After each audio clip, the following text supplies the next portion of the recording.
Okay, welcome back to Barely D&D. I'm going to try not to be too stuck in our feelings because, listener, I recognize that while we are coming back after a very raw half-hour break, you've had a week, and you're like, okay, get over it by now. So, I will try to move through things. We are returning to the listener. Jeez, listener, if there's any takeaway from today, you're the monster, not the DM. Anyway, there's a epic the musical reference there. So I'm gonna we stress are buy a returning to the game for my Nintendo Switch. what? I'm like out of stress and You I'm gonna stress buy a shopping. game for my Nintendo Switch. Yeah. I'm sorry. I don't. I never emotionally drink, but I immediately poured myself a glass of whiskey. Oh yeah, I went and got another cider, which I normally I just got drink. And I'm not gonna Sprite. have more. Yeah, see, there's Micah. I'm a big emotional First you're saying piss, shopper, now you're drinking Sprite. so. Back off, okay? How are they gonna let you in the My homecoming? vodka taste. Choosing. Choose. Anyway, so we're coming back to the accidental adventures. Buckle up, listener. This one's gonna be rough. Not any more violent, but just it will be hard. So this is gonna be a somber episode, but we're gonna get through it together. Sometimes the adventure is hard and scary. We will get right into business. We're obviously not doing a letter or question today. For the note-taking nerds, this is I know everything hurts and feels wrong right Never now. have I loathed to be a note-taking nerd. I know I'm really sorry. I like the sessions where I make you guys laugh and smile. This is episode 153 of the Accidental Adventures, written in blood.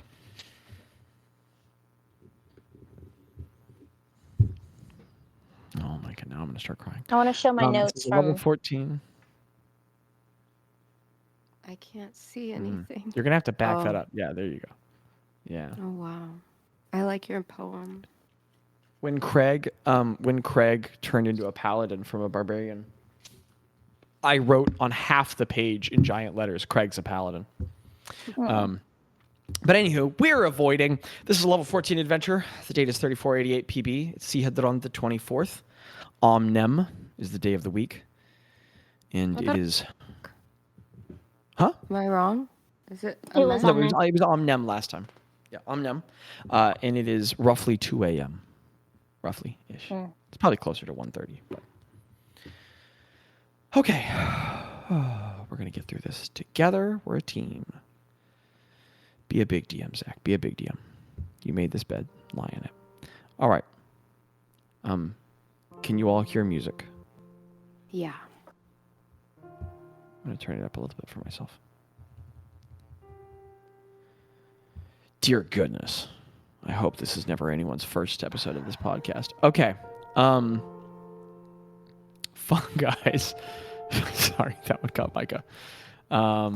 Listener, if this is your first episode and you've made it this far, skip it. Skip it.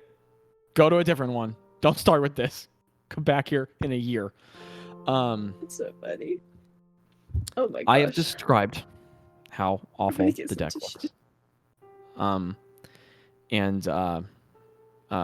Ploff is okay. So Micah's getting up to get tissues, which I understand, but I didn't hear what she said, and so I just saw her pick the laptop up, put it really close to her face where the tears was, and I was like, and then I understood what she was doing and saying. I also appreciate Micah never ever takes us with her, but Yeah. today she has elected. Although it's frozen now. Yeah, she froze out really goofy. Micah never freezes looking normal. She always freezes looking like. But get me through this whiskey. Okay, so I have described the horror of the deck. Bilfrey is face down. Ploff is pinned to the railing ahead of the helm. The helm is shattered. The railing in front of it broken. There's deep scorch marks behind it. The other relevant detail I have not described is that the hinge, the trapdoor to the lower deck, is half ripped off. And there are heavy marks through it. I will say, I think all of you at this point in your combat experience can tell very quickly I'm not going to make you make an investigation check for this. It would, you can assume very easily the Count was here, but there were likely others, because this level of destruction is impressive, and there are signs of destruction that feel like much more than a spellcaster. They're clear. I mean, even leaving out the terrible wounds in your fallen friends, there are huge gash marks in the wood of the deck. The door to the lower deck looks ripped partially off of its hinges. It's clear that a force of people, very able and with different skill sets, attacked the ship. Is the ship like? How do I say this? It's adrift in the middle of the ocean. Is it like structurally? No water appears to have boarded. You all have not seen the lower deck. Yeah. It's just horribly damaged all over the upper deck. But it's all, I don't say surface level as in not important. I just mean like it is literally on the surface of the ship. Yeah. Cats are fighting each other in this moment. They said Mine too. It is literally on the surface of the ship. It's not lower at the hull. The top of the ship was attacked. Yeah.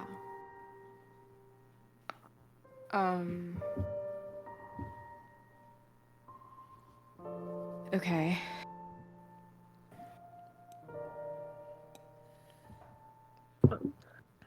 Is it okay if I? It's you. Okay. You guys are going.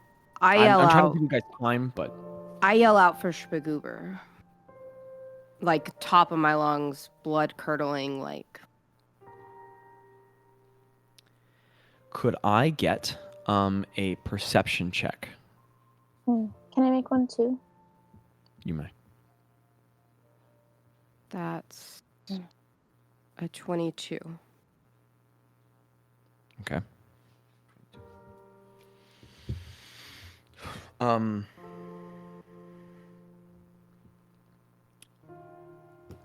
As someone so terribly attuned to her environment, Ro, it's rare that you don't hear everything around you. But right now in this moment, you hear surprisingly little. There's an ocean, chattering and speaking all around you. But the sound's there, but it's like you can't hear it. What you hear in your ears instead is a great pressure, beating thrum, like your heart's in your throat.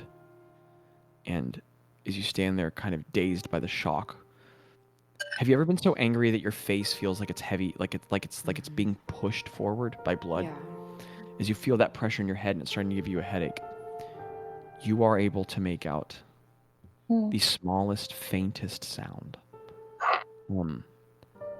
It's an odd sound. It sounds like breathing being covered and uncovered by a liquid. It's like a... And for just a moment, as you stop, and everyone's frozen there in horror, also along, Bazz is frozen and still horrified. The old man and the young girl are also with you here, frozen in this moment, confused. The girl's just got her face buried in Bazz. She's not looking at anything. The old man just sits down, stunned and lost. As you pause in this silence, you listen, and you hear the sound repeat, this... And you hear eventually it makes a little... And you can hear it's coming from over the side of the boat, near where the anchor drops. I yell for Tello to run over there with me. I said, Tello, help me, because I know I'm so short I can't. You have a moment of eye contact with Tello. His pupils are constricted. Right. His eyes are bloodshot. Both of his daggers have been pulled out of their sheaths, and his knuckles are pulled so tight around them that it's like, I mean, his skin, the knuckles are a different shade of color. And he turns and looks at you, and in this moment when you look at him, he looks truly frightening. He looks unwell. You say his name and you turn and look at him, and he just turns to you. and it looks like violence is on his face. But when you tell him to run to the edge, he just goes with you, but he can't put the daggers down. They're still in his hands, face downward. He runs over to the edge, and as you all both look over the edge and look over, the anchor, where it hangs over the side of the boat, is always, it can never pull all the way to, right? It's always slightly submerged in the water. And there, with an arm pushed into one of the prongs of the anchor, like around it, and then hooked, and the hand pushed up through one of the chain links, is Spagoober. His head is barely above the water, with the water lapping over his face. The left side of not his face, but like down the side of his head, down his ear and down his neck, and then onto his shoulder, but the water covers things from there. The dark night water looks like charred, like burned by fire. And it looks like somehow he has wound up here, and he has taken his arm, hooked it around the prong, and then pushed his hand through the chain link to hold on, as if he didn't have the strength to hold on, so he's just pushed his hand through the link. And here he's pushing his face up above the water because it looks like the rest of his body's not being responsive to the motion. And he's just trying to keep his mouth above the water to breathe. Okay. Can I can't remember how the ship, how high above it is. If I reach down, can I? Oh, remember how short it is. I mean, the Corvette's only ever like a couple feet above the ocean level. Yeah. I'm gonna yell out, everyone help him up. I get down there as well, and I start trying to people begin lifting the anchor. But Craig, you put your hand around the chain, it's one big heave. Yeah. And you've got him halfway up on the deck. You pull with the other arm. It takes some work. You have to literally pull his hand through the chain link, but as you pull it and unwrap it, as you pull the hand through, you realize the way it gives through the chain link that these two fingers are broken at their insertion in the hand, and he has a really big bruise down his arm from where it's been pressing along the anchor bow, or the anchor of the prong. And where you lay him on the deck, you can see now that some sort of a fiery blast went off near him. And it occurs to you that as you look at the deck, that's where the helm is ripped apart. And a lot of him is not hurt, but this part of his head going down his neck and then over kind of the back of his shoulder is really badly burned, and his clothes are all burned away. It's like black and charred. And when you lay him down on the deck, he just sort of like flops down, and he's not responding. He's just like, and he's just making noises and breathing raggedly. He's alive, but just shocked and stunned. He spits up some water. I ask him as we lay him down. I say, Spagoober, when I know there's a lot, but when did this happen? Our Bilfrey and Ploth, when did they? How much time has gone by? The more you ask him, the more relaxed his body gets, and he's just laying more and more still. And his breathing is starting to shallow and regulate. He's coughing up some water, but his breathing's getting like more normal. It's getting shallow, but it's getting normal. It's getting regulated. If somebody wants, they can make a medicine check. I'll make one. Can we both make one, or? I got a 28. I'm just gonna let her do it. There's no need for me. He is not okay, but he is alive. This is a body returning to, homeostasis is not a word Greta would know, but this is a body regulating. This is a body evening out. But he is very not okay. And you realize that he was very close to just drowning. Yeah. And it's like his nervous system was keeping him conscious to fight the drowning. And now that stimulus is gone, he's just falling unconscious. I'm going to yell at Craig. I'm going to say, Craig, you have to find Nom. Yeah. Craig runs you have to find Nom. Into where the... Well, first he does an investigation check for Nom at the Okay. Was that be investigation Craig, for her at the top? You run to the porthole. You can see it now. It's the middle of the porthole looks hacked with a large blade. It looks like someone took a very large blade and cut half of the top part of the porthole away, and then when that didn't give, just took it and ripped half of it off of its hinge, and it's laid backward on the deck askew. As you go down the ladder, and you go and you look below deck, the lower deck is trashed, but it looks tossed. It looks searched. It looks violently searched. Food barrels are opened, and contents are strewn across the floor, some pressed under boot and flattened into the wood grain. Chests are opened, their contents scattered. Bedding is scattered and torn. Bazz's Goodberry bonsai is ripped apart and scattered across the deck. The pot in which it was shattered over the wood. One of Gretta's sketchbooks, one of her old physical sketchbooks, has been found, half burned and flung carelessly aside in a corner in the lower space.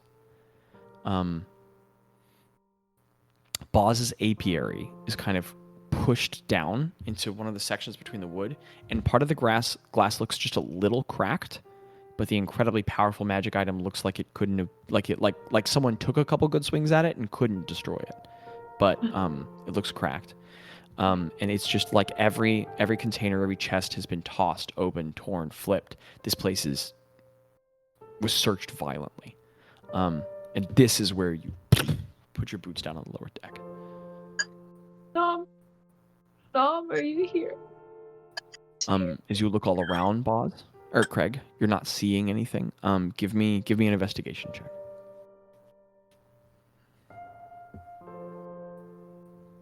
That would be a 14. You look under barrels. You look behind boxes.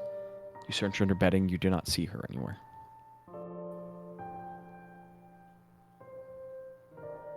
Not currently. Can I do an action while Craig is doing that? I mean, we're not in.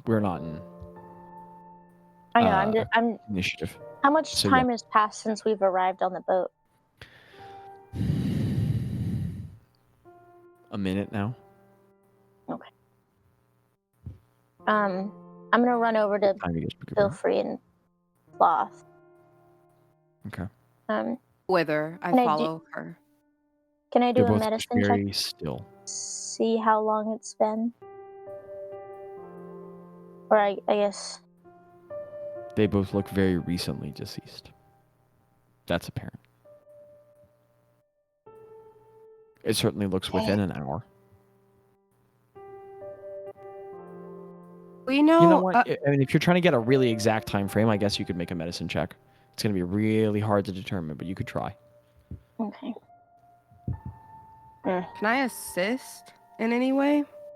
Yes, you may offer the help action. You can also be checking. Wait, are you proficient in medicine, Ro?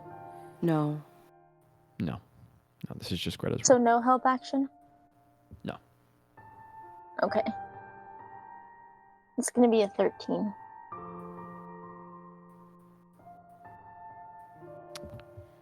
You have a grim expertise you acquired from the hags, but it's of no use in the middle of this shock and grief. Yeah. Okay. Standing there with you, Go ahead, right? Jackie. I was just gonna say, Ro looks to Gretta and says, "Should we just try anyway?" I think we should try. Okay, I'll take one. You take. Yeah. And Greta just reaches into her cloak and finds the diamond and I do the instant, same. and just drops to her knees and You she all both goes have up to Ploth. Yeah, we both have one, and I'll go to Bilfrey. Great to say mood. What'd you say? Is there any way that you could get divine help or? I already used my. Use divine intervention. And I'm not a cleric, did. unfortunately. I'm gonna grab my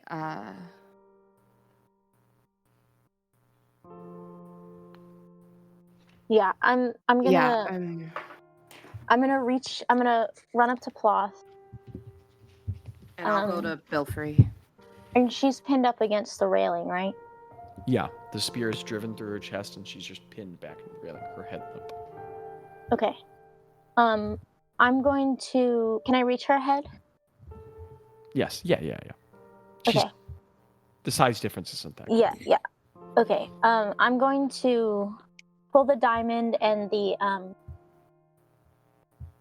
my symbol of the maker. And I'm gonna wipe. Greta's crying, obviously, but she's gonna wipe her eyes with her fingers, and she's gonna hold the She's gonna put the diamond in. She's gonna reach up to Ploth's face and hold her head and put the diamond in her mouth, and then hold the symbol of the maker over Ploth's mouth, and just whisper the incantation over and over and over and over and over. And just try. Her body's probably just shaking and her eyes are squeezed shut. R is before us.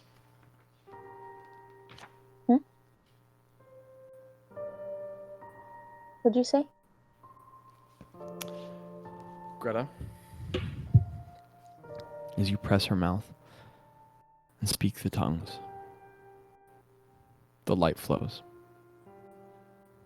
but it seems not to catch hold of a creature who is deceased beyond a minute. Mm-hmm. Just beyond.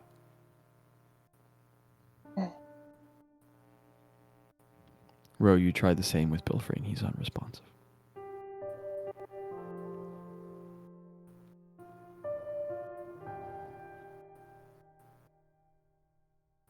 I say Greta tries for...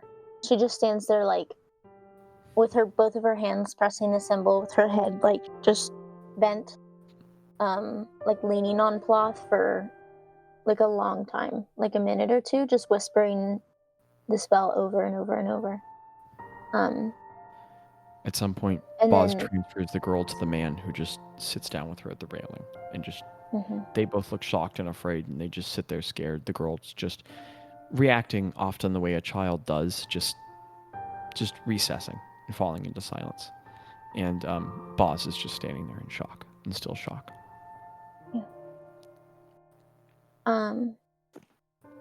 Eventually, I think I'll turn to Ro, and just ask can you help me get her down?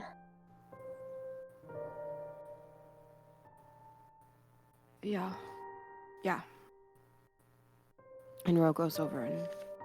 Yeah. We work the spear out and help. I probably lay her next to her brother. Mika, are you trying to communicate? The signal's frozen. We'll come back to her when she's probably pretending to be frozen. Mika, can you hear us? Okay. Let me help. Is Craig back on deck? Craig's help is... Yeah, he's back up. Craig's help is very essential, because as you all begin the grim work, you are physically unable. She's too heavy and the spear is driven too far in. But Craig, as you hold her shoulders, you put an arm behind her back and you push, and you were able to pull her across the length of the spear. And you hold the friend you've cared so much for. Hold her.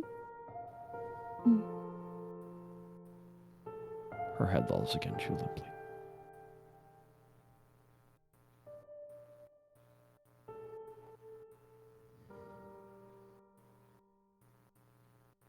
And the party just sits there broken. I'm just gonna hold her in my hand, holding her head, and I'm just gonna kind of rock back and forth and just say we love you, we love you, we love you, we love you.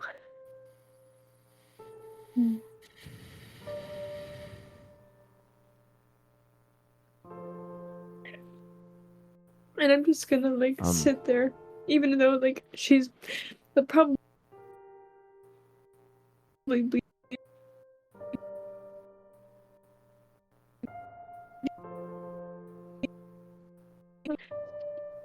Micah, you broke up. If you I wanna know. go, okay. Yeah. That's what I'm gonna do. Tello,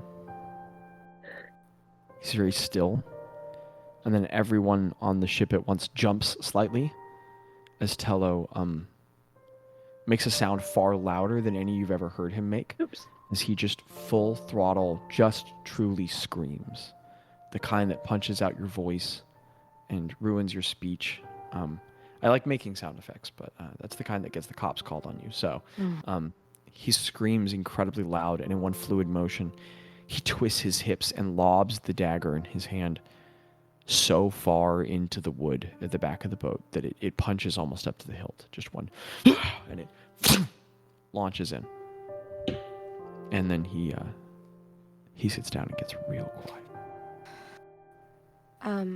I go over and lay a hand on Shpagoober and cast Cure Wounds on him at the 3rd level.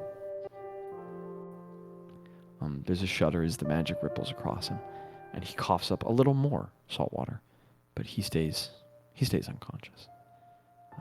And not unconscious as in hit points, but just not awake. Do you need me to calculate the hit points, or? No. Okay, I didn't think so. As you lay the hands upon him, some of the burns on his face and neck. I think Micah's trying to get a signal back. Yeah. I think some of the burns on his face and neck and shoulder heal a little bit. It doesn't look like he's going to be very badly scarred the way Craig was. It looks like a lot of the charring was from like kind of a layer of quick heat, like burning the top layer of skin, blackening that. But as you heal it, it looks like he's going to have some scarring and some damage, but he seems to be recovering. I go back down since Craig couldn't find Nom. I go back down and I just say, Nom, we just want to make sure you're okay. Just any sign of that you're here or okay.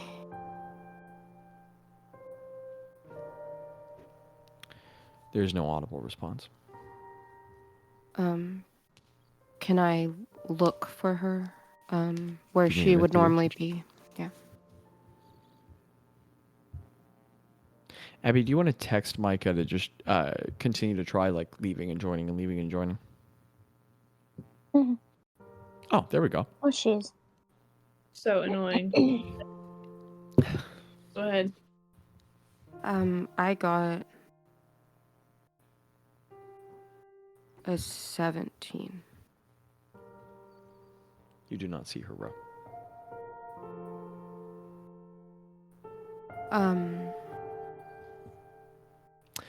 Keen mind. Yeah. As you stand in the space below, you cannot help but even in your shock state to take a mental inventory of the space around you. That's what I was gonna You're not ask. trying, actually. it just Yeah. happens. Not much is taken. Much is destroyed. Much is broken, much is ripped. Half of your hammocks are just ripped down, cut down. There's just damage for the sake of it. What you do notice is that... Oh, wait. Forgot about your passive perception. I'm going to describe all the things you notice. Okay. Sorry. No, that's fine. A couple of the key things you notice missing from the locked case where it is kept. The little box that was given to you quite a long time ago to ferry for the Count is gone. As well as... Was that the box that we knew was rigged? Yes. Yeah. Okay. The bomb box is gone.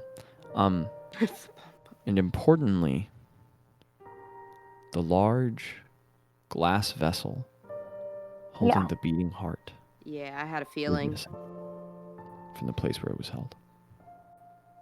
Oh, boss is going to be so upset.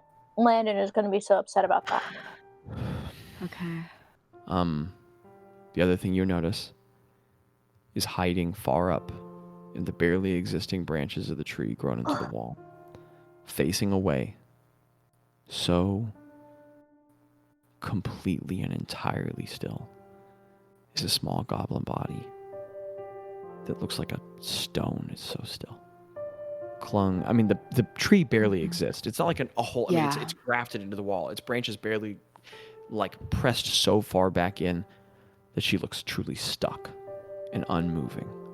Does she look hurt? Like, is there any wounds or anything I can see from here? You can, with your 20, you can barely notice she's there. She has tucked herself as far back into those very shallow branches as a person could get. Okay. She's just not moving. Rose gonna say, Nom, if I'll leave you. Just if you need healing, just let me know. And she goes back up. She goes back up and Greta like meets Ro at the. Greta is like on her way down. And did you find her? Yeah, she's here. I she think alive? She's alive. I don't know if she's wounded, but I don't want to touch her if she didn't want to be touched. I told her to find us if she needs to be healed. Okay. Ro Greta, goes with your 20 passive. As you look past Ro's shoulder, you can see tucked all the way underneath one of the flipped barrels is a hairy, fuzzy, like, lump. Oh. The raccoon I run looks over like and grab it. It hit itself. Okay, as you run up and grab it, in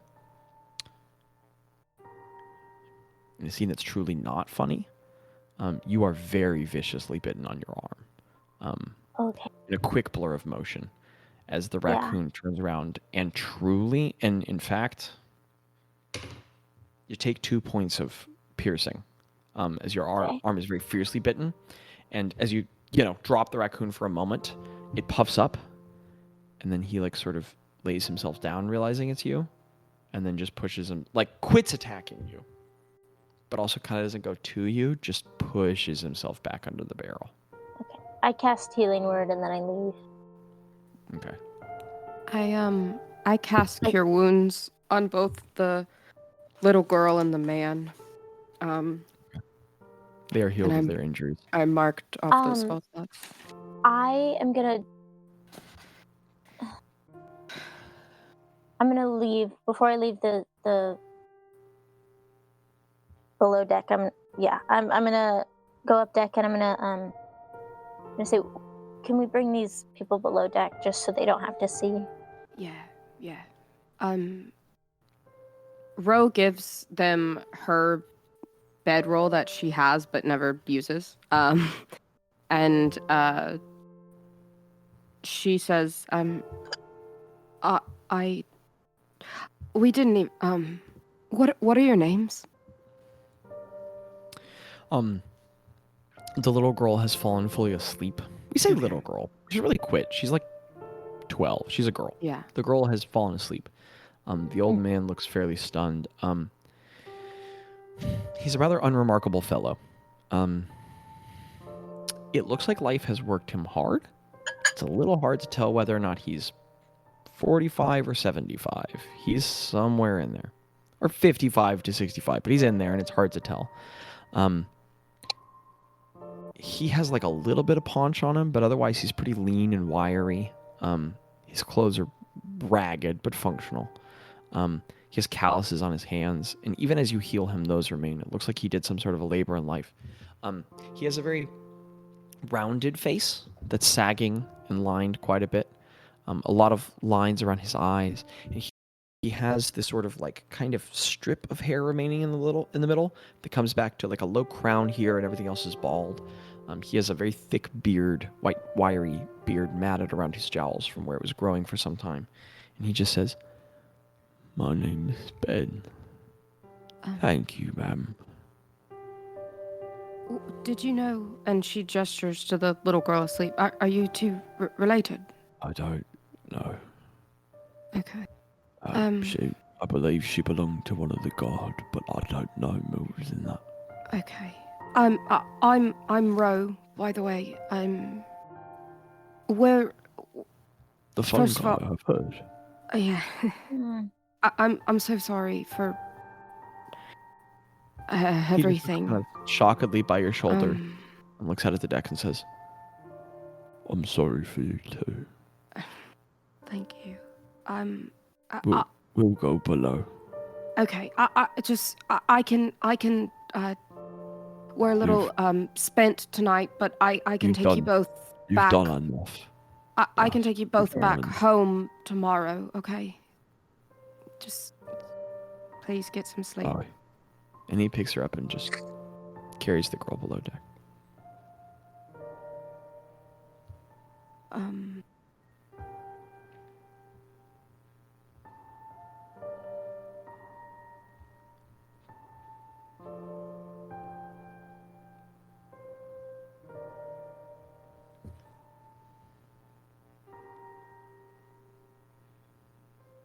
Greta, are you bloodied? I was at one point.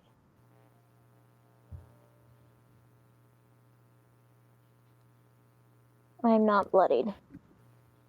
A small Hello, I puff think of is- black grayish it- smoke Ooh. appears in the center of the deck.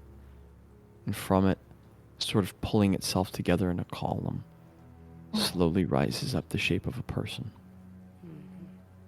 An adult man with whom you have recently grown intimately familiar, as what you might put together is the illusory form of Count Darenal Gweed apparates into the middle of the ship as he stands tall. Sorry, I've never been afraid of Micah before. Micah didn't do anything wrong, but she made a face at me that's the face of someone who's ready to enact violence. As he arises and stands in the middle of the deck, his tall features look coolly around the space as he's in your midst. And Tello truly looks like he's seen a ghost. Hmm. The man stands tall. He smiles coolly and says, I apologize for how long it took to get to desert. I know your journey was long and arduous.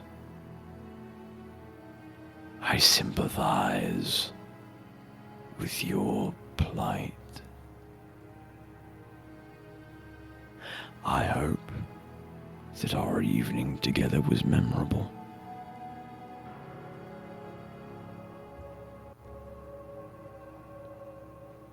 This is odd fun, guys.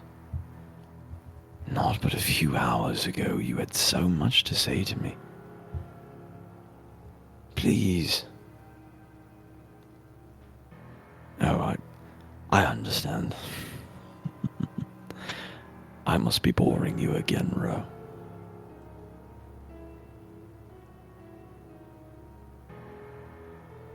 Rose, Bro has like her face is like hot with anger, kind of like how you described it earlier, and like she's kind of breathing hard and like almost like her nostrils flaring, like of just pure and utter disgust.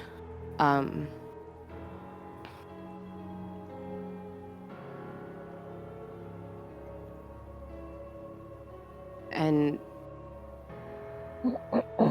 she steps forward, kind of like to the figure or whatever.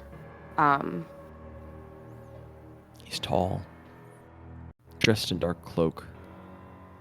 He was always taller than you, most people are, but in this moment he feels so much taller. And it's hard to tell if the illusion is taller than it usually is or if it's just the moment. She He looks coolly. She just looks him straight in the eyes and she says,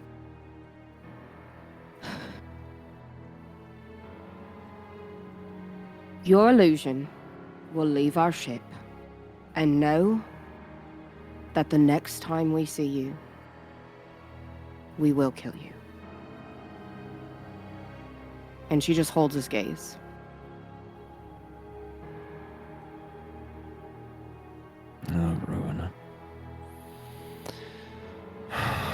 Now you've gotten boring. He walks over and he stands over the bodies of Ploff and Bilfrey where they've been laid next to each other, and he just looks back down at them, his hands behind his back, and he says,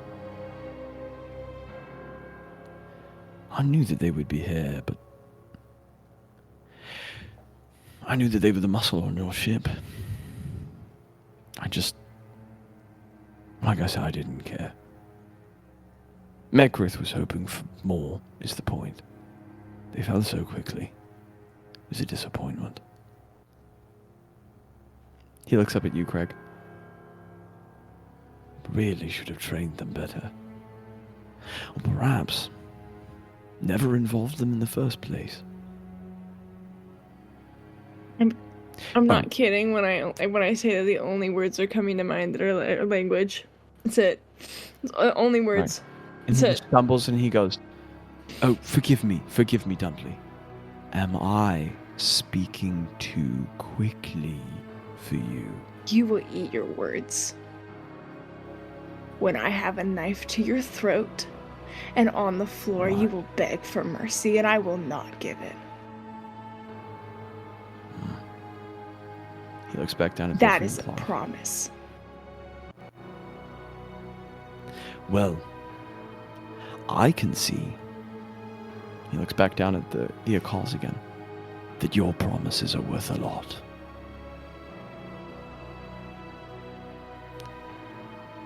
He walks away from them again, walks to the middle where he stands in the middle of all of you. And he says, You all stole from me, and no one steals from me. Yes, you took my dagger. Fine. For that, I was going to have you killed. And get it back. And then you stole something else that belonged to me. his eyes flash to Tello, and Tello visibly flinches. And I'll have him back too. You'll never be free, Tello. Rose steps in front of Tello you are. to like. You know, as- I like- take Tella's hand and just hold it so tightly. and I step in front, Tello like pulls himself just into it- instinctively. into a ball and pulls up the knife. He just walks closer, looming over you, Ro. And he keeps looking at Tello and he says, You'll never be free. I cast Dispel Magic. Because free's not who you are. Let's go, Okay. Craig. What level Oh are my you casting that at, Craig? Third level is the highest I can. What's the Okay. highest spell slot that you Micah? have available right now? Or does anyone else have Roll. Dispel Magic? I don't. What level are you casting it at, Micah? I can only do third level. How many sure? how many third levels do you have left? 1. That's your third level, right? Is it? Third level people talk. Are you sure you don't have any? Because we did 2 third level divine smites in the combat. Shoot! You're so right. I can't do that. I can't Dispel Magic. Well, do you have a third level? no, I that would only be had your 2. third. I only had 2. Okay. I have have a 3, full but I Dispel already Magic. used one. Oh. A second or is Dispel Magic a third or second level spell slot? Let's see. 1 second. I closed out my Because it'd be document. really sick if you shot him up right now. Well, it'd be more embarrassing if it failed. Let's be for real. It's a third level. Do you have any fourth or fifth level spells, Micah? No, I No. only have Greg up to has 4th one in level, here. and I've already used it. Okay. So I can't. Never Um, mind. He continues and he says, You'll never be free, Tello. Because free's not who you are. Don't listen. then Do he not looks listen back to at him. you, Do not listen Greta, to and him. he says, And in the end, Greta, you'll realize all the world's your dark forest. But it's fine. I have time. I'll convince you tomorrow. Or the day after. Because you took from me my heart. Greta just like stares And at I him. want you all to know what it means to live without a heart.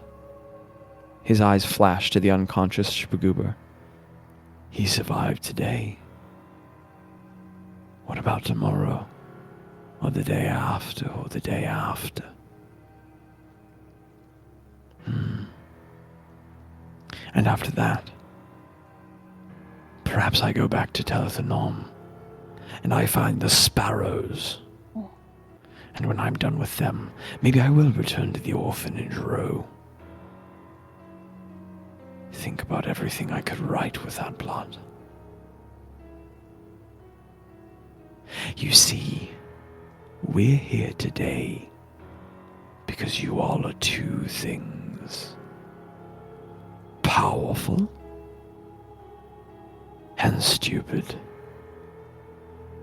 Capable and dull. Only ever able to see 5 feet in front of you. And that's why we'll be back here tomorrow. Please. His eyes look back to you, Craig. Fulfill your threats. I await you. And in the end, And his illusion gets like an inch away from your face. I will bathe in what's left of you. You dull animal. He stands up tall. Until later. And his image just disappears.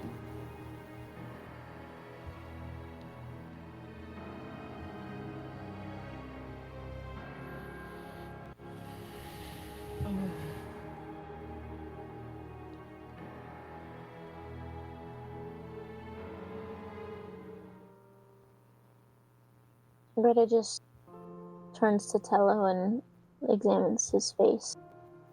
Just trying to read how he's feeling.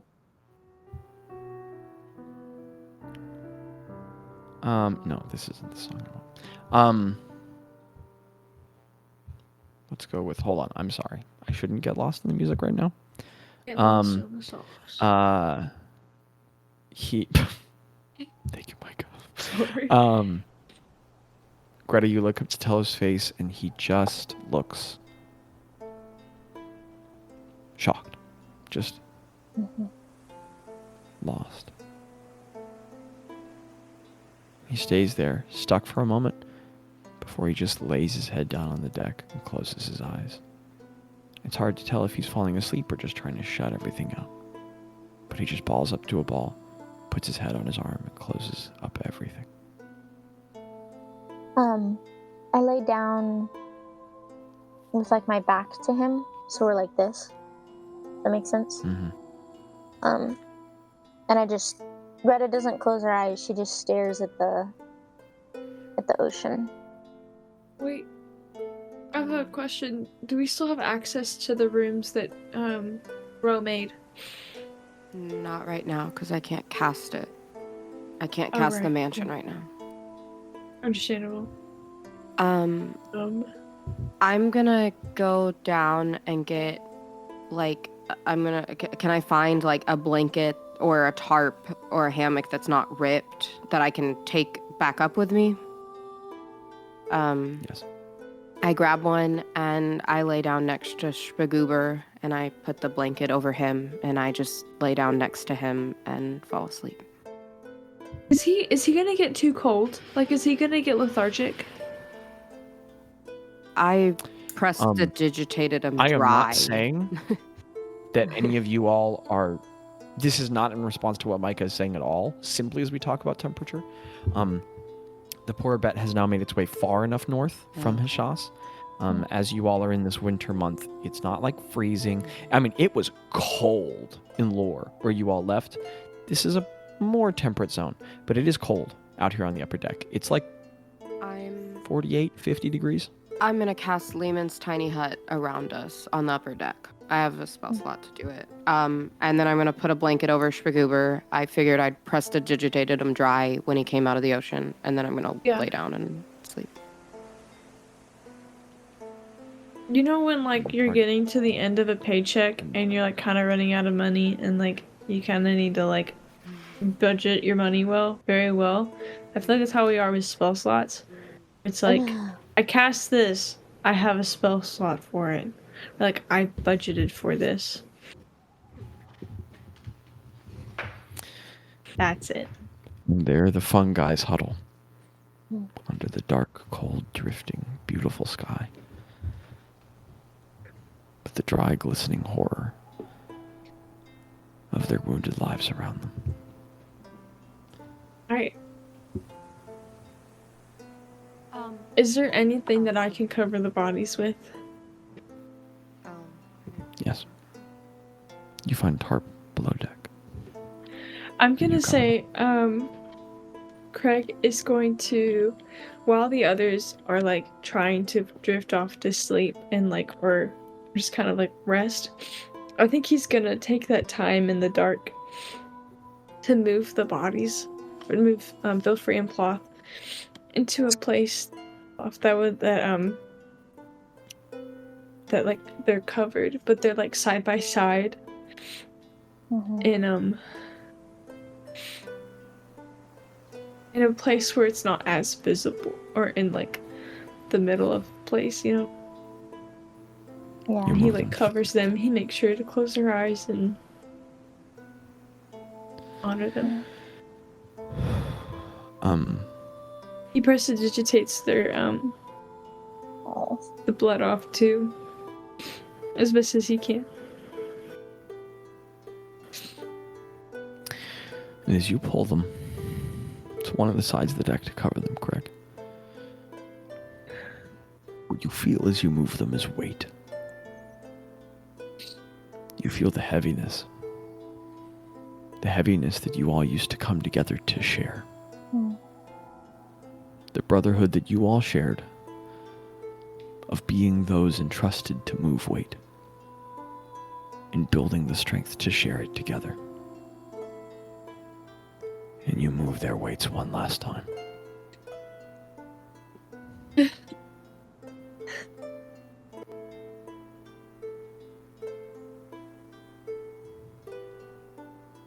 And the most painful part, Craig, is that as you move them to the railing and cover them, you're not left with the silence of the words they would usually be saying. You're left with the familiar ache of the silence that you would share together. And now you sit in that silence alone.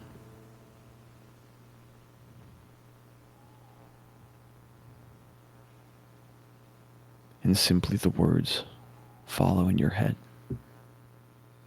The last words Ploth ever said to you. You're a good man, Craig. Oh.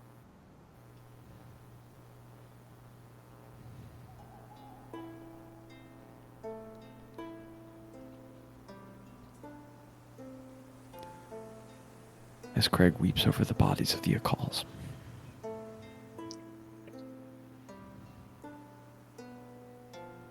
The fungi's gather together in a way they have not in a long time. Perhaps ever before. They gather together under Liam's tiny hut.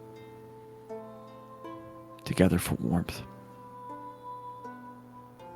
A group who has fought to protect each other, to save each other's lives, now gathers for a different kind of survival. Like fungus that grows on something decaying.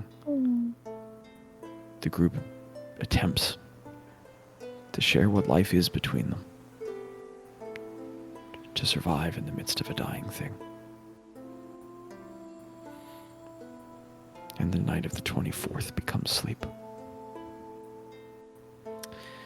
I do not do this often, but we are going to move through the next handful of days. Ro, if you choose to return Ben and Sera, Seraj. Oh yes, please. Greta would, in a conversation. I'm sorry to bring up the days we're skipping. Yeah. Greta would first talk to Ro and Craig and Bazz probably and say, should we take them back there? I mean, it's obviously not safe. Yeah. And I wonder if it's not safe for them specifically.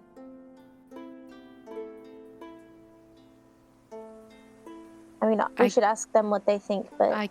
I guess we need to ask if they have family there, or... Yeah. I want to give them the option to leave that place, or to help get their families out of that place. We can't get every family out of that...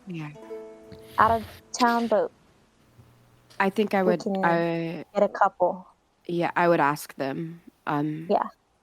I would call them over and say, I can get you guys back to your homes. But do you have any family there, or is there another place that you'd rather go for safety? I've spoken to Locke, but I can't be under the Count's shadow again. I don't imagine we'd survive. Yeah. Well, what if we took them to the... We could take them to the orphanage. Yeah, I know a temple in Zedge, under the Order of Saloon, and they're really wonderful people there that can take care of you, help you get back on your feet.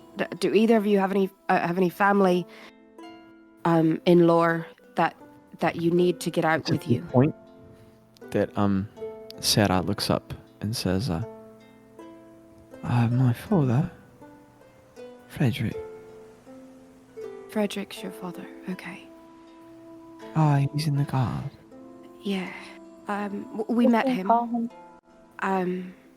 You've met my pa? Yeah. He was a very nice man. He's very nice. Do you have Do you know any who other? he is? Have you spoken to him? I would like to see him again. Do you have any other siblings, or? I have two sisters. Okay. I would like greatly to see them. Okay. I'll go back to I'm not supposed to be gone at all from my mother and father for so long. If you can take me back, I imagine that I'm supposed to be back before curfew and I've missed it badly. Okay. I'll go back to law. DM. If Frederick is, Frederick is the one that Bazz revivified, correct? Yes. And what was He the then last marched out thing with we all the saw other him soldiers do? to We saw him leave. all those. He ran out. Yeah. He was part of the contingency of guards fighting against the other guard. Farting against the other guards. I'm so sorry. I was really hoping nobody Yeah. heard, and then there was a delay, and I was sorry. like, I got away with it. But then, I'm going to look at Sarah and say, I have a way of. You guys get back to the castle. Anyway, I have a way of. Oh, it's really stinky in here. I have a way of possibly contacting your father. So give me one moment and I'll be right back. And she goes and finds Gretta. And she says, Gretta, her father's Frederick. Do we call him? And if we do, is the Count listening? Or do you think Frederick could have died in battle? I don't. But she says she has multiple siblings and she wants to go back home, but I don't think she quite understands the issue with going back. We should call Frederick if we can. I mean, I can try. Can we offer to get him and his family, or at least him and his maybe not him, but at least his family? I mean, I could teleport there, and then if I could stay the night, I could teleport them somewhere else. Okay. I would just have to do so in hiding, since I would literally be back under So risky. I mean, I have the amulet on, but then that would leave That's y'all true. without the amulet. So And I feel like he might have a way around the amulet, to be honest. Yeah, I think it makes it trickier for him, but I don't think it fully protects against him. I agree. Could you if Sarah described her living room, could you zap right there? Or there's maybe not, there's a risk. I could attempt to. It just depends on where she lives. If she lives somewhere where maybe we walked past and I can like see that in my mind's eye from being able to with my like memory that I have really well, it depends. Okay. I think that first step is calling Frederick. Yeah, Hopefully and we see get if a he's even response. there. Yeah. Okay, I guess I'll do that now. So Ro Craig, holds have this... you been comfort sucking on the sending stone or no? Oh gosh. No. No. Ro, you have a dry sending stone. Okay. Prestige. I think of Frederick. All right, Jackie. Odds or evens? Am I gambling with a man's life here? Odds.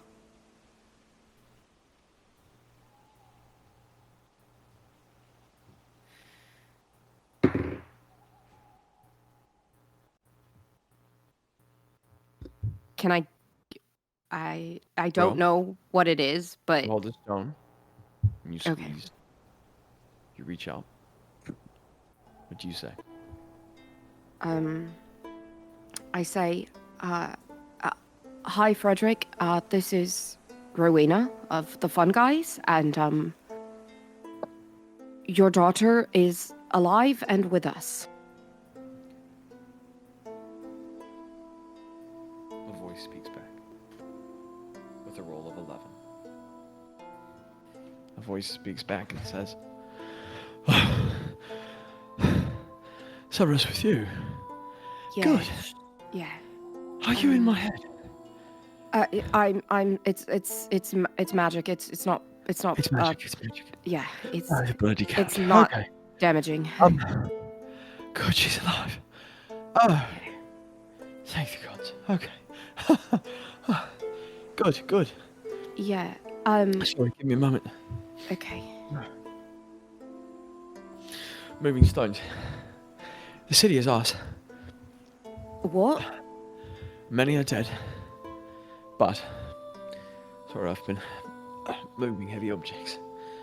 Oh, I need to sit. The city is ours. Okay. With the death of the captain, more of the guard was sympathetic to our side, and with the abandonment of the count and the castle catching fire, He's gone. Like he's not left? returned to our awareness, and he took his most skilled sellswords and lieutenants with him. The castle caught fire and half burned to the ground. Great heat. Oh, the lava. And it appears that Trelawney is safe. I'm sorry, did you say you had my daughter? Yeah. I'm all over her and I cannot find her. So when we went down below the castle to find the count, three people were chained up down there, and I'm sorry to say one of them was Don't your daughter. tell me. But she's okay now. She's okay. Bring me my daughter, please. Yes. My question was, I was calling you to ask if it was safe to return her.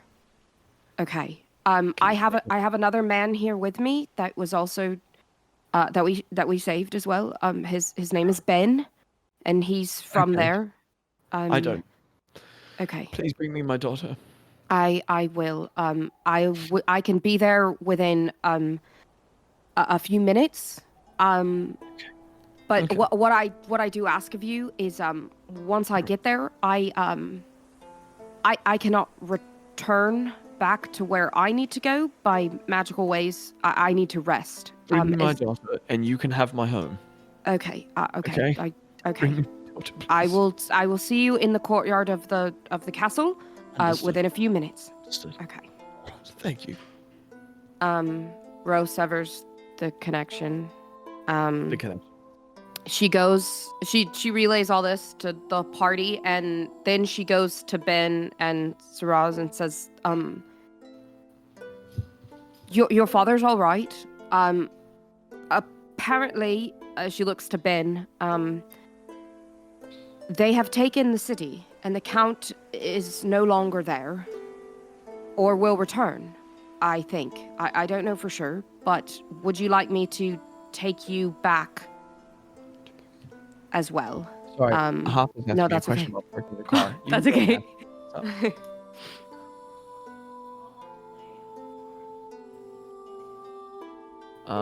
I mean, is it still on the street here? Yeah, we're okay.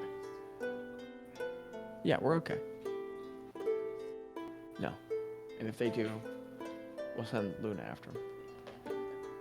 I keep one. I keep a spare one in the closet. But if you want me to repark it before I go to bed, I will. Except that there's probably not any spots. Okay. I love you, Emma. Also, happy birthday to his baby. Also, you look cute. You what? Oh, okay. So, Ro, you say that to Ben, and he responds, and he says,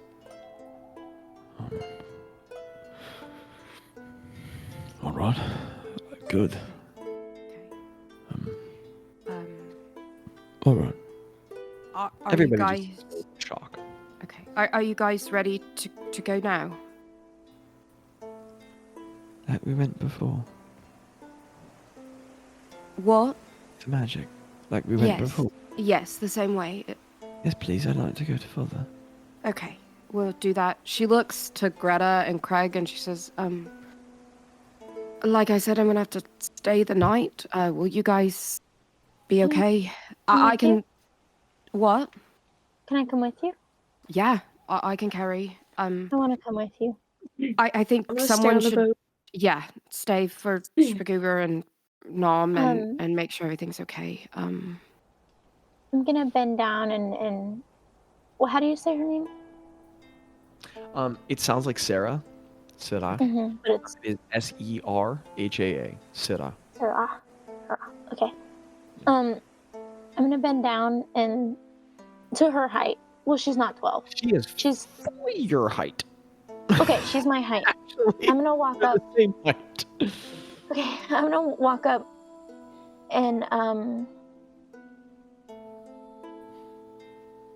gonna pull out of my pocket, pull out the carved emerald flower. And I'm gonna like poke the center of it with light so that it glows like a very, very soft green. Her face lights up. That's lovely. I'm gonna hand it out and I'm gonna take her hand and like press it into her hand and I'm gonna say, I know She that this has studies it. been Very carefully. awful, but you were so brave. It's fine. I've only been gone. I just need to go back. I'm not supposed to be gone every night. We'll get you back. We'll get you back. That's all. Thank you, ma'am. Father says that I'm to call the elderly, ma'am. Thank you. Thank you, Sarah. Ro takes everyone's hands and says, "Okay, everyone ready?" And Ben kind of shudders. You get the feeling the magic was very unsettling the first time, but he Yeah. holds your hand. Sarah looks up one last time at you all and says, I'm sorry about your friends. and she looks at Ro. Just smiles politely. Greta's gonna very gently like touch the side of her head and cast guidance Okay. and say a little Oh. prayer over her. Am I magic now? Just a little bit. Oh no. And she looks at Ro. oh no. Craig, we'll be back send to us if anything, the slightest thing, okay? And Ro casts teleport to the... I love you What? guys. I love I you love too, you too, Craig. Craig. Guys. Love you Please, too. please be okay. Please be okay when you come back. We You too. will. Please Call be us if you need anything, Craig, or if you're lonely. And they disappear. Now, if you all are okay with it, we will do a passage of time. Sedai is exchanged. Ben is returned. I give... As yeah. I slip Ben, like 20 gold piece and just say, He takes it. here, Okay. I don't know if you need to rebuild or whatnot, but here. He takes it. When you return, yeah, the castle's, I mean, it's stone, so a lot of the stone's there, but everything that's not stone is burned down. There are char marks all over it. Parts of the ceiling are caved in. An incredible fire broke out here of immense heat. And the structure looks no longer usable. It seems the great heat caved in some of the stone. It's half collapsed. There is dried blood all over the stone in the courtyard, and bodies appear to be putting on carts and shipped out. Yeah, like the whole city fought itself. But it appears, unsurprisingly, the majority side was that of not wanting to be oppressed anymore. And when you return to a free Trolloc, they precisa alguma coisa, mo? Ok, tá pensado.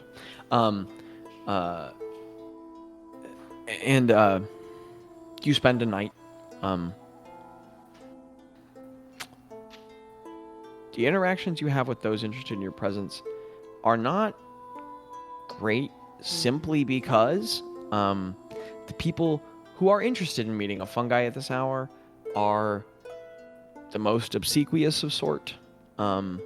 Much of the town is wrapped up in their grief and their loss and the shock and excitement, and those people who come and take time to try and meet you after word gets out are kind of the smarmiest, most obsessive of folk. And even some very well-meaning but socially inept people. Not to poorly categorize everyone, but your time is there. Frederick keeps you to his home well enough. He is alive. He is badly wounded. He has lost his left hand, and much of his left arm is badly damaged. Yes, but he is alive, and he is thankful for that. Sedai is deeply bothered by the loss of his hand, but two of his daughters find the nub rather comical. I would, obviously we can't get the hand back, but I would cure him, and I would cure anyone around as much as we can. You see increase the space of his healing process, and yeah. you save a few lives actually, Ro, with the healing magic. And you return the next day. If the party's all right with it, maybe we just say a couple days pass. Yeah. So what I would like to ask you all is, what are some important moments and events as we move from the 24th to the 25th through to, let's say, the 28th? What's Nom's process? Yeah, when do we see Nom? Can I say that I bring her back some bread from Lore? I don't know what. Hold on. What, Amo? Not quite. But I love you very much. Okay. All right. Sorry, I'm just trying to give Hoffa some attention. She just got up. Nom. She does come home. She does come down after like a full day, and it's just exhaustion that brings her down. It's just limbs failing.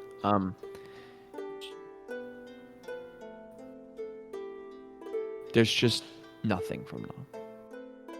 She is truly unresponsive. She does not speak. Physically? She does not acknowledge you all. She doesn't look injured. Okay. She eats, she drinks, she sleeps. And she does not come above deck. She spends much of her time hidden away near and behind things. She will not go above deck. And she What doesn't about- really talk to any of you. Spagoober.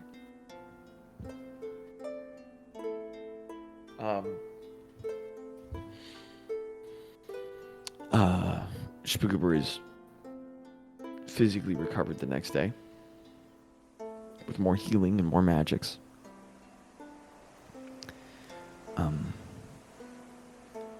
He physically recovers greatly. Really all he's left with is now the kind of tip of his ear. It looks like he has a single elven ear because of some of the tissue lost on this ear. A sort of cleft edge over here in a burned, sort of gnarled way. The hair no longer grows here. And he has a sort of burn mark down the back of his neck and shoulder. But otherwise, he recovers well. The sort of recovery you can really only get with the magics that you all possess.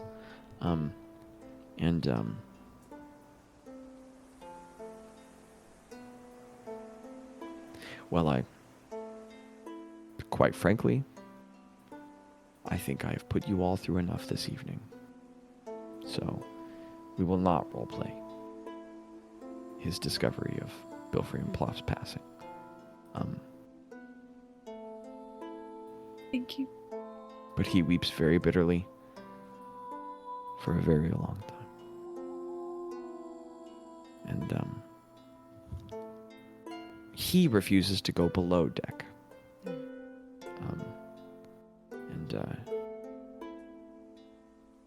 He just won't quit staring at the space where the helm was.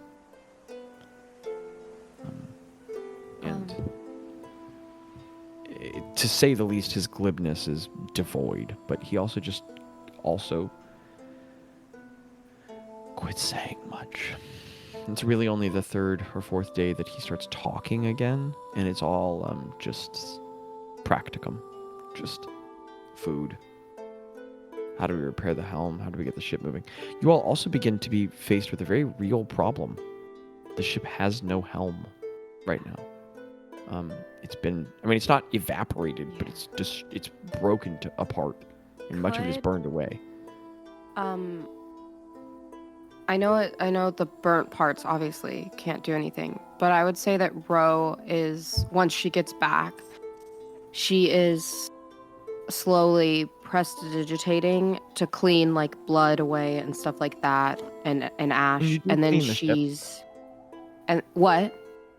Yeah, you can clean much of it, yes. And then I think she would start, I think we did this once before, I think she would start casting mending on just little pieces everywhere, here and there, trying to get some sort of pieces back together a little bit. Aids some of the cosmetic damage. Yeah.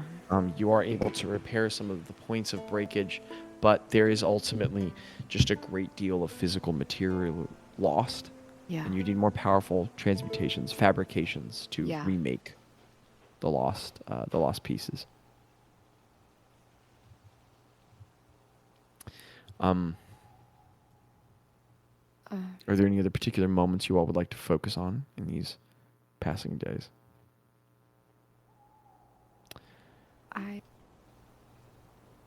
What does the party do with the Accals? That's what I was gonna say. Rogue,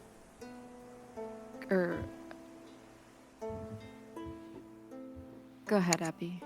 We can probably find enough scrap lumber. We find enough? You don't have to hold the mic that close to your mouth. It got real loud. Sorry. It's dying periodically. Can we find enough lumber to make like a boat send off for them?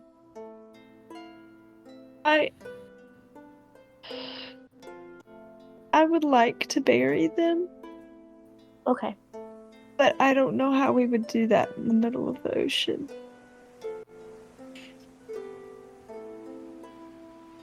But I kind of hate the idea of their bodies being in the water, eaten by... I mean, we could... In some cultures, Craig, there's like a send-off at sea, and we could like Tello or someone that can shoot a bow we could like light an arrow and I shoot don't it want to see them burn. for them to cremate once they're far enough away. So I that don't they want to see them burn. okay. It was too close. Craig, I have a spell where I can keep them, I can keep them from decaying until we get to land, so we can bury them. Where Your mic died. Your mic Yeah, died. you're going to need to switch your... You just need to switch your input source to what you usually have, Abby. The audio quality will lower a little bit, but we'll have you. Would No. I know? I know you'd like to bury them Is that not? in Is their it not home. realistic?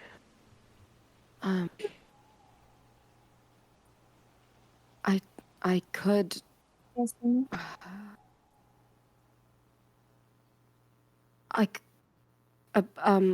Zach, they're from. Where are they from? They are Telethian. That's what I thought.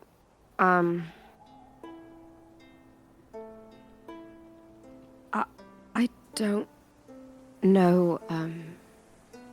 I know it would be good to bury them and Telethanom, but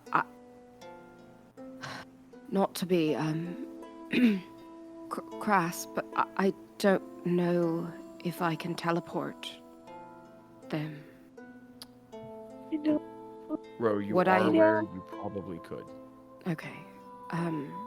That's just a lot. I don't mean to- could, and we could bury him there and then come back if you would want to put them, if you would want to let them rest at home, on their home soil. You knew them best. What would they want?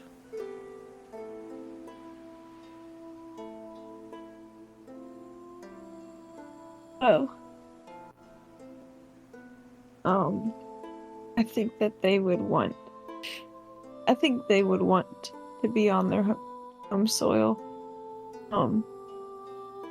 They might throw a comment out on how it doesn't really matter because there wouldn't be alive. So it's like, what's it matter after that? But I know in their hearts, like they would know that it would be in their home soil. But I know that.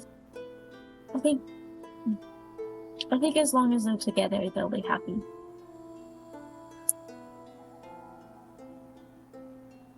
I don't know.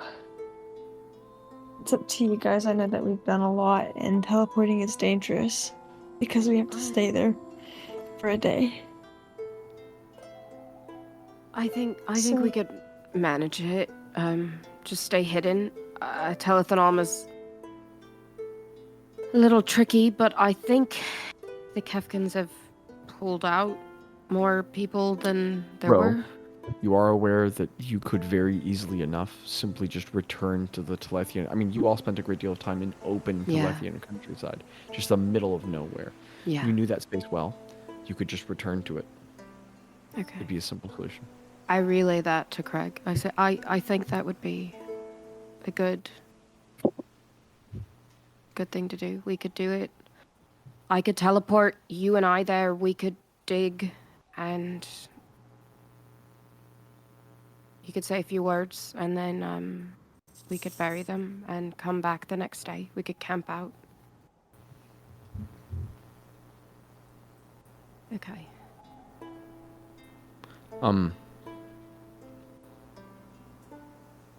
Tello has resumed chores. He is helping manage the boat, but he's speaking little. And he unexpectedly joins the conversation, only to say, we need Adam. We have to either abandon this ship, or we need an Adam. Say that So, again. can you repeat Sorry. the- Yeah, repeat. I couldn't Yes, hear he says, we need a helm. you. Yeah. We must either abandon this ship or we need a helm. So, here's what we do. You all go with the Akals. You bury them. Greta, go with them. I will stay with Spaguber. And no. go. I will stay with Spaguber and them. Balls It will would be be fine. here too, Greta. Bazz is here. He's definitely here, and I didn't forget that all, and he's definitely here, and I remember that. Is Bazz gonna stay And there? then Bazz says something witty. And then Tello says, bury the Akals. Go to Port Resplendisa. Spend some coin. Obtain the helm. Return with it. We'll figure this out.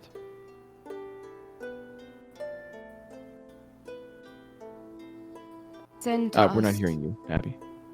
Hello. I'm gonna stay here, Tello.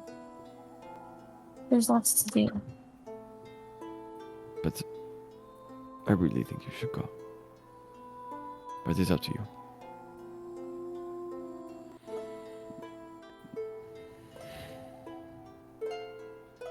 And he returns to some task. Spaguber, if he would want to go with us Fine. to get away for a bit. I just want to be there when we bury them. Okay, you want to come with us? Tella, will you be good with now? Taylor just nods. Spooker says, I would like to go. A captain buries his sailors. And it's that afternoon that the party teleports with the Akals. I stay with Tello. I'm not. Okay. Greta stays. Craig and Ro and Spaguber go to Telthanon, and we'll have 2 last sections and moments here. And this is where these will be our last moments. So, and we'll end the session.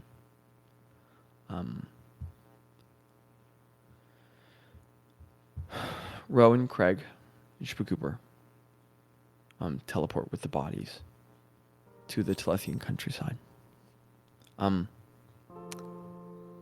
It's very unlike when you left it. The powerful magics deliver you to the same spot you knew, but very different. And in fact, at first you don't recognize it, because it's when you arrive, you have enough common sense to be dressed appropriately. You've acquired clothes and you travel, but it's about 30 degrees where you arrive, and the ground is blanketed in snow. The rolling grassy hills where you know, not feet, but an inch or two everywhere. And this Telethian countryside, so this area, so rarely filled with trees, just rolling fields, it's just a blanket of white.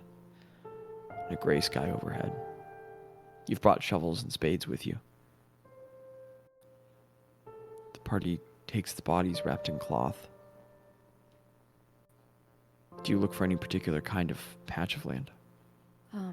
Is there like a Or just nice somewhere. tree or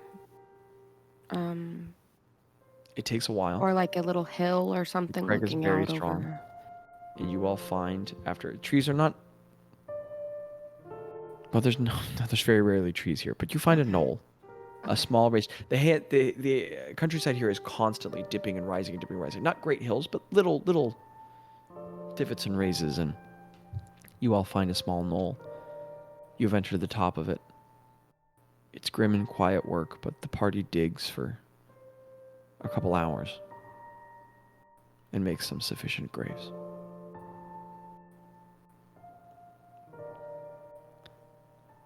The bodies are lowered. The soil covers them again. Muddy brown, staining all the white around. It's trampled and crushed underfoot, where brown grasses are exposed from their uncovering. And it's a strange scene There's no snow falling at this time, but the sky is quilted in gray. And the landscape is so serene and quiet and still. And only this hilltop has been marred. Only it is broken, where you all stand. And after hours of labor, as you all cover over the dirt again, you are left to have some final moments of ceremony, if the party chooses any.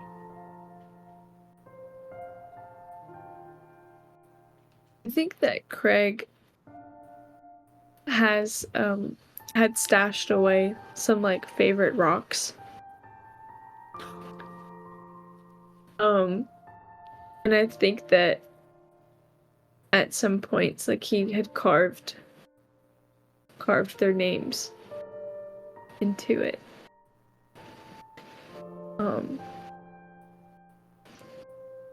And I'm trying to think of a cool rock type. What would be a cool rock that he would have seen and like snatched up? Cool rocks on his trip. I know that there is a monster rock that I have in my inventory. Yes. You could have fragments of the Galeb Dur that you slew in Biasta. Yes. Yeah, I think he's gonna use that and carve their names. Okay. You put it down as a simple headstone.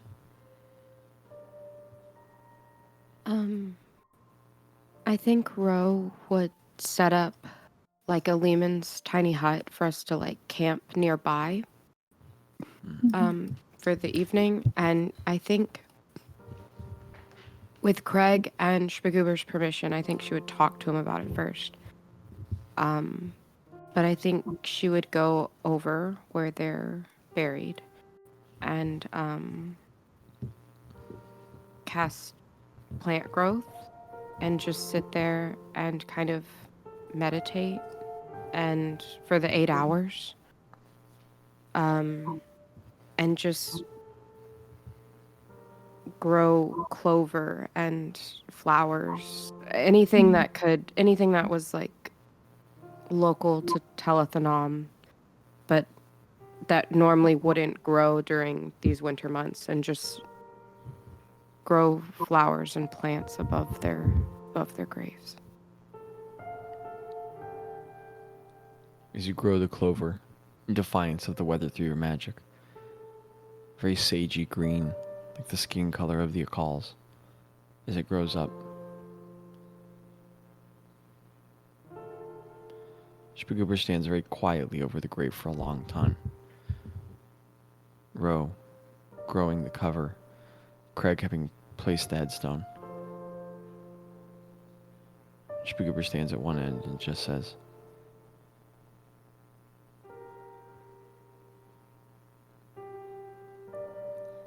I dreamed of being a captain. And all that time that I was sailing you around, I felt like I really was. But I think maybe now, for the first time, I am.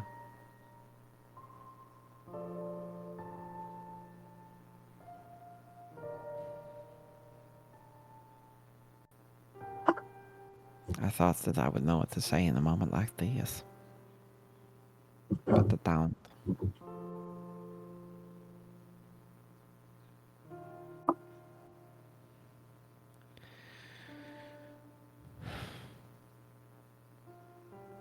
I'm sorry, Plov. And I'm sorry, Belfry.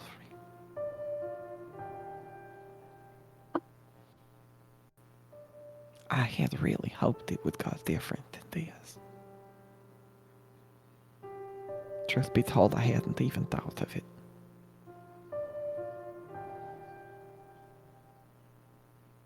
You were good sailors.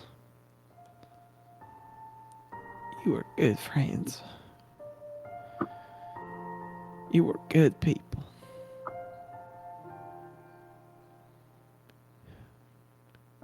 And I guess I just really want to say thank you.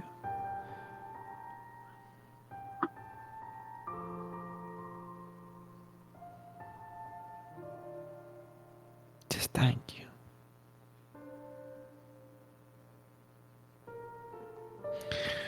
I'd say sorry again, but you tell me to shut up.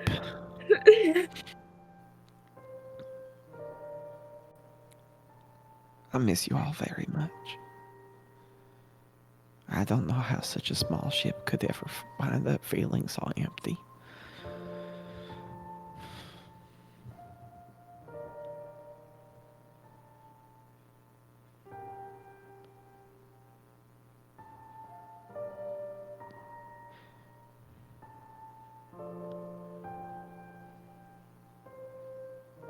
He nods and just returns to the hut. I think Craig's gonna follow Schmickover's lead in saying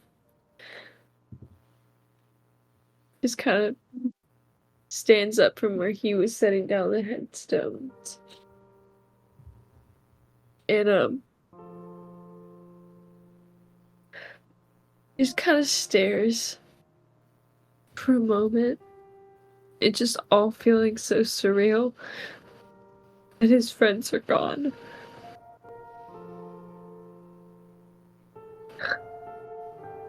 He takes a deep breath and he's like, every morning I wake up, I will think of you.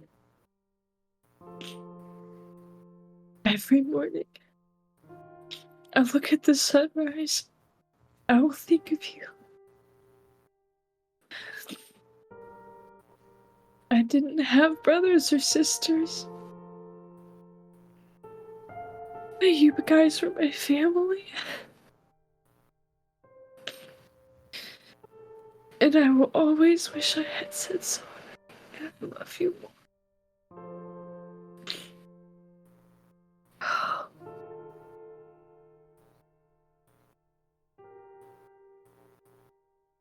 It will never be the same without you.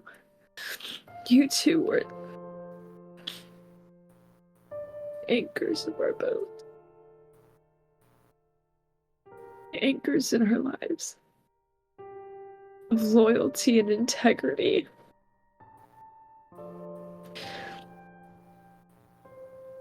You both changed my life. The man made me the man I am today.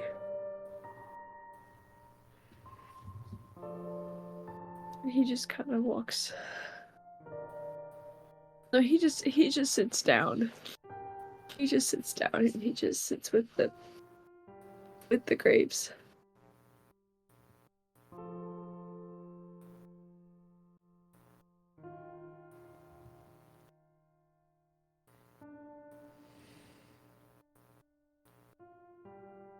And Roe and Craig and Cooper spend the night. The next day, you all travel to Sport Resplendisaw, and I don't care how. You find a ship repair. You find a bosun. You locate a carpenter skilled enough, and you have a helm commissioned. They find it strange. You spend some time there. You spend some coin, and you return. And it's the 30th.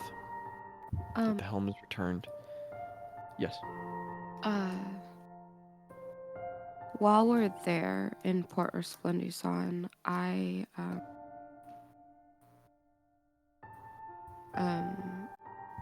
go buy 2 Revivify diamonds, or I go and buy 2. Yeah. Okay. So I'll mark off the that. coins. Do we need to mark off a certain amount for the helm? Yeah, just mark off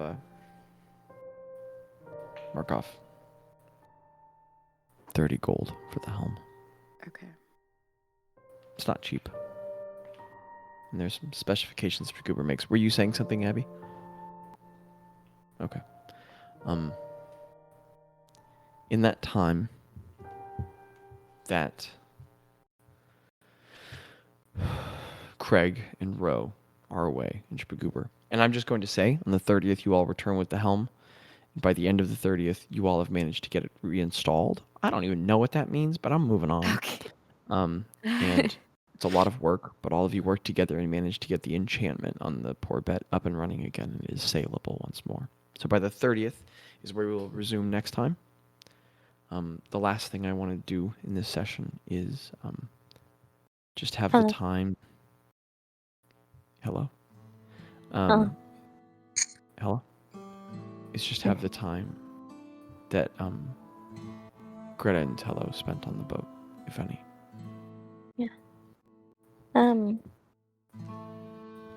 Greta probably splits her time between helping Tello and just laying on the deck at like the very point of it, just laying on her side and staring.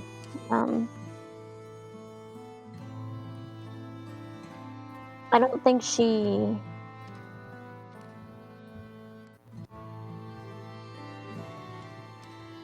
I think that Greta and Tello have a relationship where like she doesn't need to say like I'm here if you want to talk, he just knows. But she's definitely like offering a lot of little like she's like patting him on the shoulder when he walks by and like He doesn't lots fight of it. like reassuring little like almost like grandmotherly like you know almost as much for her reassurance as for his, just like to remind herself that her friend is still there, and that like they're both like physically in the space, but she just I don't think that she wants to talk, but she wants to make herself available, and I don't think that she would have to communicate to Tello that she's like available to talk if he needs It's to. you find he's basically quit talking during the day, and he only talks in the evening or at night. Really, he'll ask logistic questions during the day, but it's an evening when both of you are having What's a the great deal of temperature trouble like finding on the sleep. boat? The further north you go, colder and colder, starting to Okay. get into the 40s. Also, every single night that you've slept, one of the four of you has had a dream from Karkrin. They have Delicious. not gone anywhere. Yeah. But another evening where you are finding trouble sleeping for a great many reasons. Tilo looks up at the stars in the sky and sees Twilo alone. Twila too far gone at this time of year. And you all have been spending a lot of time just close to each other in silence, but he breaks it momentarily and says,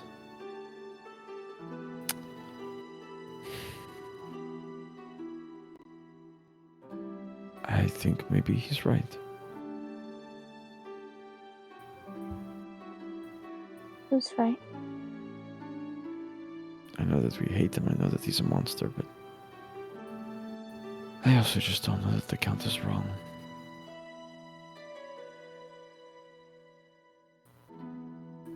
About I mean, he's wrong about a lot of things. He's just mean. He's just spitting venom, trying to hurt us. Yeah. Out of his regular stuff, but look at me. Halfway around the world. I've slain monsters. I'm the stuff of fables. And we're not free.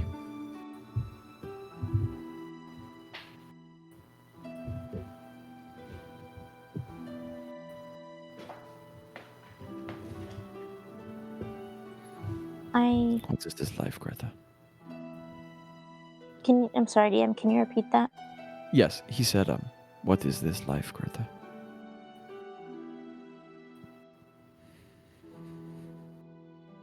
I think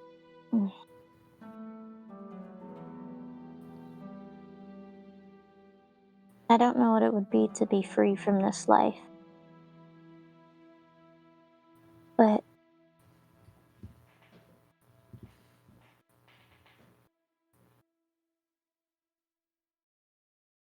I don't know, Tello.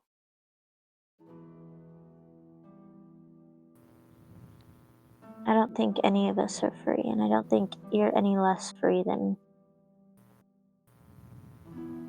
me or Bazz or the Count or Thimnon or anyone. I wonder I think we're all sometimes. just stuck. I wonder sometimes if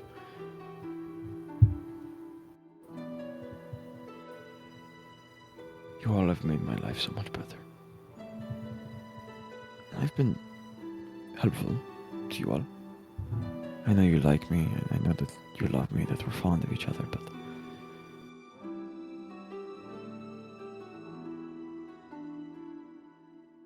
I know it was his prongs, his claws. I know that the Count was making me and so on, but I could have said no. And I just didn't. Imagine how different it would be today if I had not come to lie to you about the box. We can say what we would like, but I feel free interrupt him and I to say, be alive. Tello, I think people complain about feeling guilty. And I say that it's a bad feeling that they don't like, but I think that sometimes guilt feels really good. Because it gives us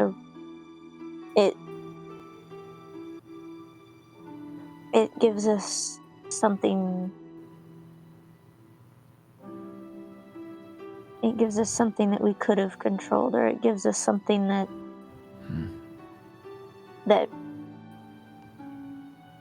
we're just sad about how things worked out, and we want to hate something, and so we hate ourselves, and we hate our actions, and we hate what we've done.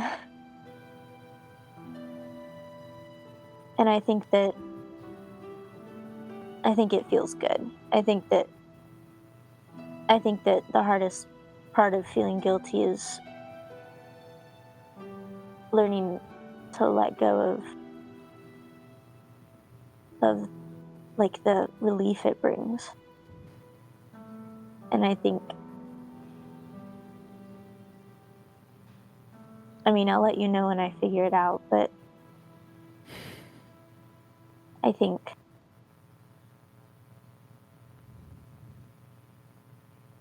I don't know. I'm sorry about the box, Gretta. She shakes her head, and I'm really sorry that I lied to you. okay. And I really wish I'd gotten up for those stupid workouts with Pilfer and Plov. Yeah.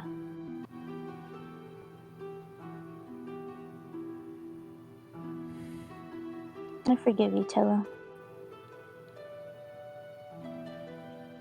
Okay. But I know it doesn't make anything easier. I prefer being with you. With all of you. You are the best things that have ever happened to me.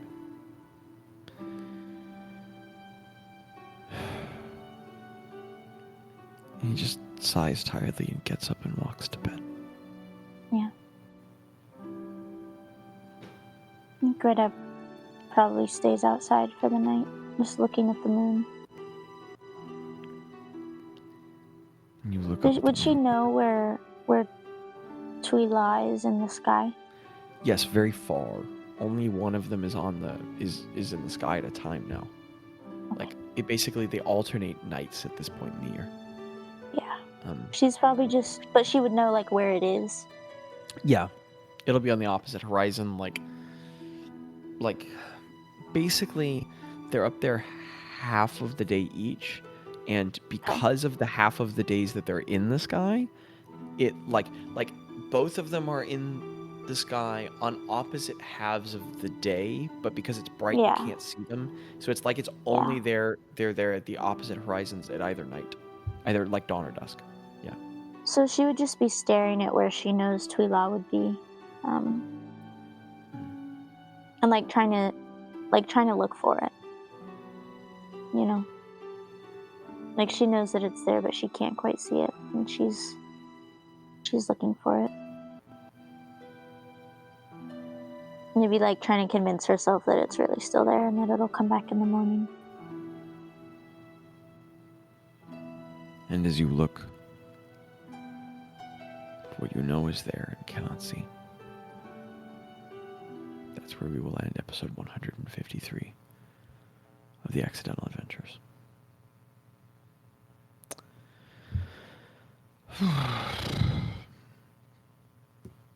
.21 levels.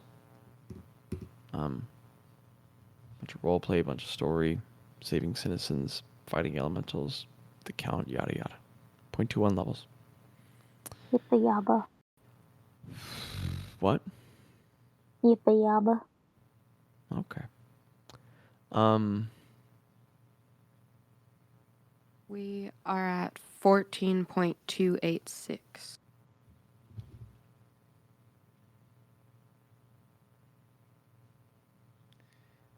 Yeah, Zach, you had no business. You had no business. Oh my gosh. It's like they haven't cried in a while. I literally haven't cried that hard probably like a year. That was like I thought they were all gone. I thought they were all gone. This is what I was apologizing for a month and a half ago. And you guys were like, it's fine. And I was So like, you okay. knew this was coming a month and a half. Yeah. The count invited you to dinner for one reason.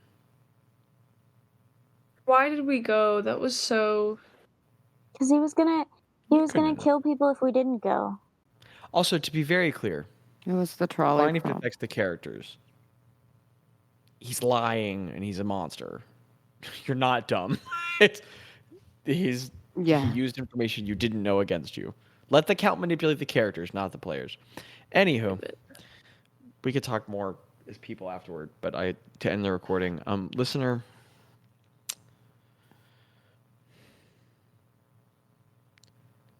life is an incredible adventure, and sometimes it's not the things. Sometimes love is not what feels good. And sometimes healing just feels like hurt. And sometimes the good things feel real bad. But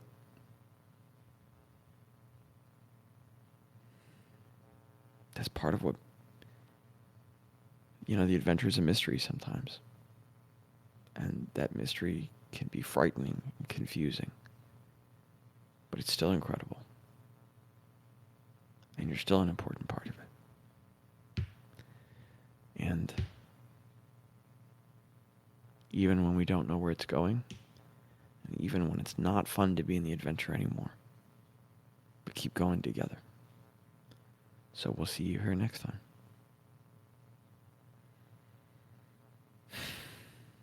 Skibbity wobbin' dada.